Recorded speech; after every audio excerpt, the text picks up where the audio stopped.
नेमकं खिशात पेन नसतं आणि जेव्हा सुचतं तेव्हा नेमकं खिशात पेन नसतं. पटलं तर पप्पी, महत्वाचं वाक्य, पटलं तर पप्पी आणि खटकलं तर खेटर असतं. लव लेटर म्हणजे लव लेटर असतं.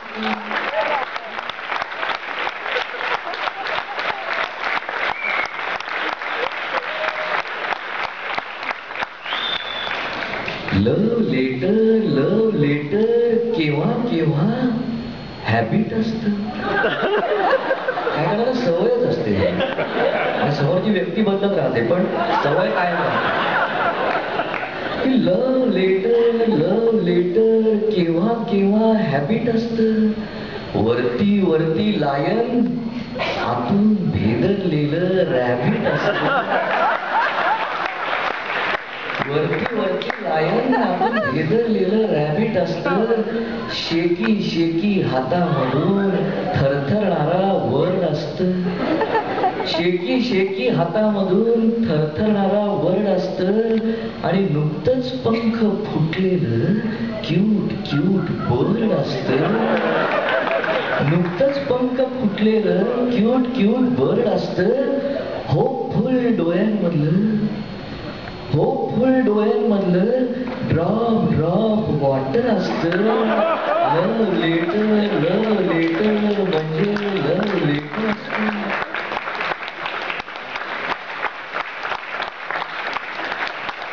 आणि यंग जनरेशनचा प्रॅक्टिकल अप्रोच बघा आता. लव लेटर म्हणजे ॲग्रीमेंट असतं. लव लेटर म्हणजे ॲग्रीमेंट असतं.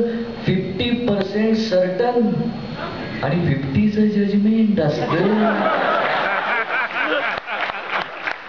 50% सर्टन आणि 50चं जजमेंट असतं. ऑपोनंटच्या स्ट्रॅटेजीवर पुढचं सगळं डिपेंड असतं. ऑपोनंटच्या स्ट्रॅटेजीवर पुढचं सगळं डिपेंड असतं आणि सगळा असतो थेट सौदा. काही सुद्धा लेंड नसतं. सगळा असतो थेट सौदा, काही सुद्धा लेंड नसतं. हार्ट देऊन हार्ट घ्यायचं. हार्ट देऊन हार्ट घ्यायचं. सरळ साधं बार्टर असतं. लव लेटर म्हणजे लव लेटर असतं. आणि शेवटचं कळवं, मी जनरली वाचत नाही, फारच दर्दी लोक असतील तरच वाचतो.